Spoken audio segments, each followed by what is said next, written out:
Et bonjour à tous, mon nom est François Letarte, bienvenue sur ma chaîne JDRD30, une chaîne consacrée aux jeux de rôle sur table. Avec une vie de rôliste, et ça va être la réponse à la question de coup critique. Un endroit intéressant que mon personnage a visité récemment. Je vais vous avouer que mes meneurs de jeu n'ont pas été très généreux là-dessus. Je vais quand même raconter un peu les situations dans les deux games. Bon, on commence par Uncharted Worlds. On est pris dans un vaisseau depuis une coupe de game, dans notre vaisseau, puis on est là plus à essayer de régler un problème majeur et de savoir comment. On fait toutes sortes de tests d'expérience puis tout ça. Là, la dernière game, au moment de faire cette vidéo-là, on a fait comme on a sauvé la vie d'un vaisseau qui était endommagé après la suite d'une bataille. Fait qu'on essaie de sauver la vie de ces gens-là. Fait que il y a comme un moment de tension. Est-ce que c'est un endroit inusité, c'est un vaisseau qu'on allait visiter un autre vaisseau au milieu de l'espace, c'est ça qui arrive. Fait que tu sais, la game se situe pas c'est pas en lien avec l'endroit visité, c'est plus en lien avec les événements et qu'est-ce qu'on en fait. Fait que malheureusement, Uncharted Worlds récemment, on n'a pas visité grands endroits super extraordinaires. Mettons dans l'ensemble Uncharted Worlds, si je regarde l'ensemble de la campagne,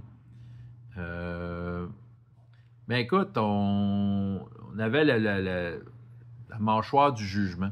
Je pense que c'est peut-être un des endroits les plus pétés qu'on a exploré, avec une flore vraiment incroyable. Puis, on touchait aux fleurs, on faisait des tests, on essayait de trouver des. Dans le fond, en allant dans la mâchoire du jugement, on était mis à l'épreuve et mon personnage a trouvé un arbre qui était en quelque sorte une antenne pour communiquer avec le changeur doré. Et c'est ça qui a ouvert la porte par rapport. Le changeur doré, c'est la religion de mon personnage, le révérend Colbix Colt. Fait que ça m'a permis de vivre un moment de transe qui a failli coûter ma vie à ce moment-là. Fait que je dirais dans toute la campagne, le mâchoire du jugement est un des endroits peut-être les plus extraordinaires qu'on a visité. Alors, on va voir du côté de Fantasy Age. La game ne se situe pas là. La game se situe dans des situations et des énigmes, pas tant les endroits. Je pense que le meneur de jeu, il n'est pas trop chaud à faire des endroits pétés, fantasy, tout ça. Il va être quand même terre à terre, des souterrains, des villes. C'est ça. Fait que, dans le fond, on va se retrouver dans des situations qui vont se régler par du roleplay, par de l'astuce, de l'enquête, mais on n'est pas dans le. C'est ça, il y a plus une tendance de la fantasy terre à terre là, dans sa game. T'sais. Fait que l'affaire la plus extraordinaire de la game, c'est mon personnage qui fait des sorts. T'sais. C'est ça. Fait que. Et en fait, ça a un avantage quand je fais de la magie. Ben, dans le fond, je sors du lot, mais pas à peu près. Dans cette game-là, l'endroit le plus extraordinaire qu'on a visité, sincèrement, c'est un souterrain. On est allé dans une mine, puis on ne pouvait pas vraiment sortir de la mine parce que les hommes chèvres avaient mis le feu à la forêt tout autour, ce qui fait que c'était dangereux pour nous. Fait qu'on a décidé de voir dans la mine. Il y avait comme une caverne qui était ouverte, puis ça n'avait pas l'air de faire partie de la mine. Ce qui nous a amené à une ville souterraine complètement. Une ville souterraine abandonnée. On sait pas c'est qui habitait là. Puis, on se doute que c'est des hommes chèvres, en fait. Puis, il y avait des symboles sur les murs, probablement pour des indications pour qu'est-ce qui était où. Fait que ça avait l'air d'une grosse ville. Fait qu'on en a pris en note. Puis, il y en a un des symboles qui est relativement inquiétant. Ça a l'air d'une araignée. Ça a l'air du logo du Spider-Man, en fait. Mais c'est ça. Fait que là, on est là-dessus. On essaie de savoir qu'est-ce que veut dire ce signe-là, puis tout ça.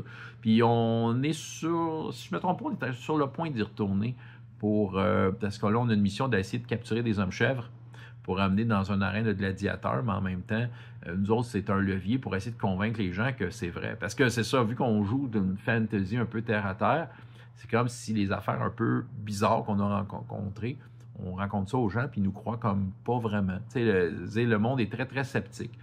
Fait que nous autres, ça va pour mettre notre point et dire, OK, regarde, c'est pour vous autres, mais ça existe. Regardez, ça a l'air de ça, puis c'est dangereux. C'est un peu ça.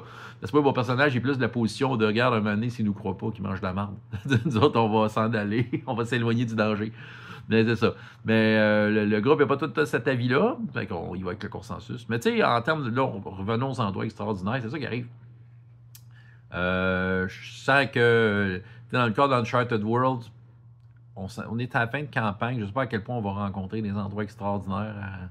Je pense que ça va être comme résolutions de situations qui vont passer par autre chose que l'endroit qu'on visite. Fantasy Age, je sais que c'est pas la tasse de thé du meneur de jeu.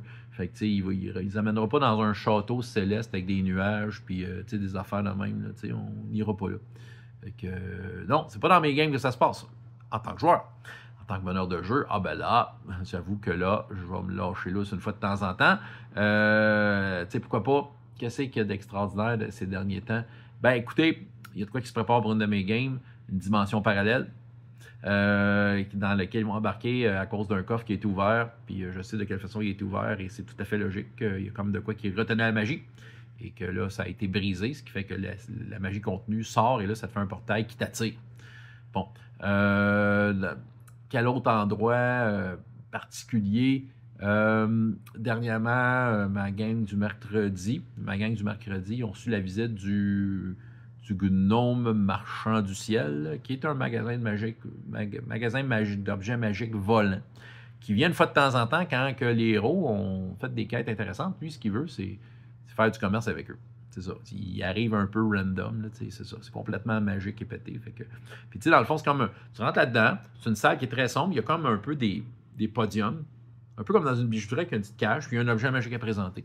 Puis moi, dans le fond, je détermine au hasard 10 objets magiques, puis c'est ça qu'ils proposent. Fait que, vous n'aimez pas ça, ben allez-vous-en. C'est ça, c'est un peu ça sa façon de faire, puis la maison est super protégée. Puis tout. C'est un concept que j'avais parlé d'œuvre, là, en tout cas, dans les dernières années.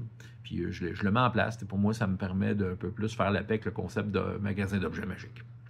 Puis c'est pas mal ça, un griffon géant visité par mon groupe du jeudi, qui sont sur le point de faire fonctionner. Est-ce que ça va marcher? Il y a personne qui a eu de cours de pilotage de griffon géant en métal semi-vivant, là.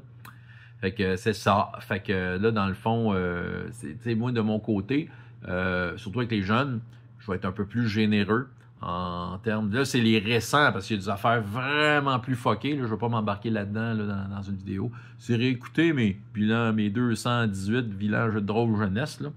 Mais c'est ça. Sinon, dans le fond, j'ai été généreux en endroits inusités et extraordinaires à visiter, parce qu'ils aiment ça. Puis pourquoi pas, moi aussi, j'ai bien du plaisir à faire ça.